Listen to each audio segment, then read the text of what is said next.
শুভ সকাল, সকলকে স্বাগত জানাচ্ছি ইউটিউব চ্যানেল বিপাশ বিডিতে। বিপাশ বিডির প্রতিদিনের আয়োজন আজকের সংবাদপত্রের শিরোনামগুলো আপনাদেরকে জানিয়ে দেব। আজ 12 ডিসেম্বর, বৃহস্পতিবার। অনুরোধ থাকবে যারা আমাদের চ্যানেলে নতুন তারা চ্যানেলটি অবশ্যই সাবস্ক্রাইব করবেন। প্রথমে বাংলাদেশ প্রতিদিন তারা শিরোনাম করেছে, শেখ পরিবারের সিনেমায় 378 কোটি, বিদেশি ঋণে বিশাল বোঝা, একটি রিপোর্ট করা হয়েছে। এছাড়াও ক্ষুধা সূচকে এখনো পিছিয়ে দেশ, সেই রিপোর্টটিও আজকে বাংলাদেশ প্রতিদিন করেছে। দৈনিক মানব কণ্ঠ তারা শিরোনাম করেছে, নির্বাচনী কর্মযজ্ঞে ইসি। এছাড়াও বাংলাদেশ কারো প্রভুত্ব মানে না, ভারতকে বন্ধু হওয়ার আহ্বান। তারেক রহমানের শীঘ্রই দেশে ফিরতে বাধা কোথায়, একটি রিপোর্ট করা হয়েছে। এছাড়াও ভোটের প্রতি তরুণদের আস্থা ফিরিয়ে আনতে হবে, জামাত আমির বলেছেন।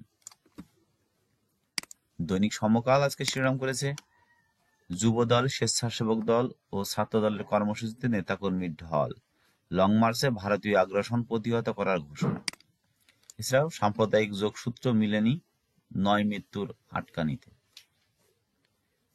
ইন্ধন দেখাচ্ছে আইন শৃঙ্খলা বাহিনী ও মালিক পক্ষ, একটি রিপোর্ট করা হয়েছে। দৈনিক কালবেলা আজকে শিরোনাম করেছে, মামলার পাহাড় তদন্ত কর্মকর্তাদের ঘাড়ে।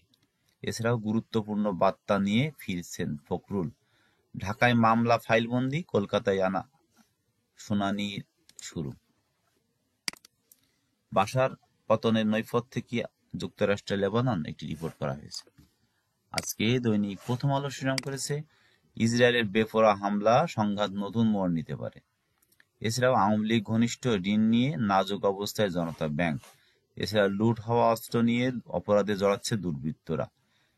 2 পররাষ্ট্র সচিবের বৈঠক, ভারতের অঙ্গীকারের প্রতিফলন দেখাতে আগ্রহী বাংলাদেশ। এছাড়াও সার্বভৌমত্বের প্রশ্নে জনগণ আপোষহীন, সেই রিপোর্টটিও প্রথম আলো করেছে।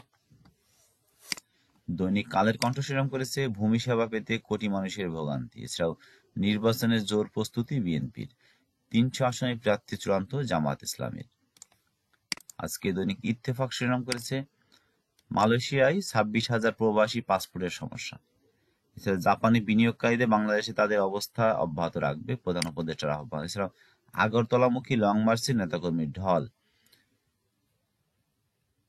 রাজনৈতিক দলগুলো সরকারকে ব্যর্থ করানোর চেষ্টা করছে, নাহিদ ইসলাম বলেছেন। দৈনিক যুগান্তর শিরোনাম করেছে, জাবেদের নেতৃত্বে লোপাটে জড়িত শক্তিশালী চক্র।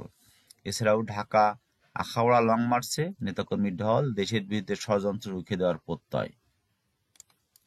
আজকের পত্রিকা শিরোনাম করেছে, 18 কোটি মানুষের জন্য ভাস্কুলার সার্জন 53। এছাড়াও 63 লাখ বেকারের 87% শিক্ষিত। রাখাইনে খাদ্যাভাব, আরও রোহিঙ্গা আসার শঙ্কা। ষড়যন্ত্র বন্ধে হুঁশিয়ারি, ভারতকে বন্ধুত্বের বার্তা। দৈনিক নয়া দিগন্ত আজকে শিরোনাম করেছে, আগরতলামুখী লং মার্চে জনস্রোত, দিল্লির কাছে আত্মসমর্পণের জন্য স্বাধীনতা অর্জন করিনি, একটি রিপোর্ট আছে। এছাড়াও এসএলএম থেকে কেনা হচ্ছে 196 কোটি টাকা সয়াবিন ও পাম তেল। আজকে দৈনিক আমাদের সময় শিরোনাম করেছে, পণ্য আমদানিতে বিকল্প দেশের সন্ধান সরকারের, বিপদ এড়াতে প্রয়োজন ব্যবসায়ীদের সুরক্ষা, সেই রিপোর্টটি করেছে আমাদের সময় পত্রিকা। আজকে দৈনিক সময়ের আলো রিপোর্ট করেছে, রোগীরা কেন ভারতমুখী। এছাড়াও রাজপথে বিএনপির ভারত বিরোধী অবস্থান, অনুপস্থিতিতেও বিচার হতে পারে শেখ হাসিনার, সেই রিপোর্টটি করা হয়েছে। আজকে দৈনিক আলোকিত বাংলাদেশ শিরোনাম করেছে, ভারতকে কড়া হুঁশিয়ারি, ঢাকা আগরতলা লং মার্চ, লাখো জনতা নেতাকর্মীর ঢল। প্রধান উপদেষ্টার সঙ্গে জাপানি বিদায়ী রাষ্ট্রদূতের সাক্ষাৎ, অন্তর্বর্তী সরকারের প্রতি জাপানের পূর্ণ সমর্থন রয়েছে, সেই রিপোর্টটি করা হয়েছে। আজকে দৈনিক রূপালী বাংলাদেশ রিপোর্ট করেছে, অনুদানের নামে আইডিয়া প্রকল্পের লুট। এছাড়াও যৌক্তিক সময় নির্বাচন দেওয়ার দাবি জামাত ইসলাম, সেটা বলে নিউজটা করেছে তারা। এছাড়াও আজকে প্রতিদিনে বাংলাদেশ রিপোর্ট করেছে, উৎপাদনে স্থবির নিয়ে দুশ্চিন্তায় উদ্যোক্তারা।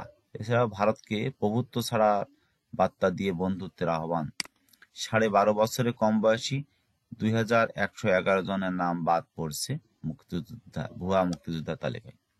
এলাচের দাম কেজিতে বেড়েছে 1700 টাকা। অপুষ্টিতে ভুগছে দেশের 11.9% মানুষ। তো এই ছিল মূলত আজকে ঢাকা থেকে প্রকাশিত জাতীয় দৈনিক পত্রিকাগুলোর শিরোনাম। অনুরোধ থাকবে যারা আমাদের চ্যানেল নতুন তারা চ্যানেলটি অবশ্যই সাবস্ক্রাইব করবেন।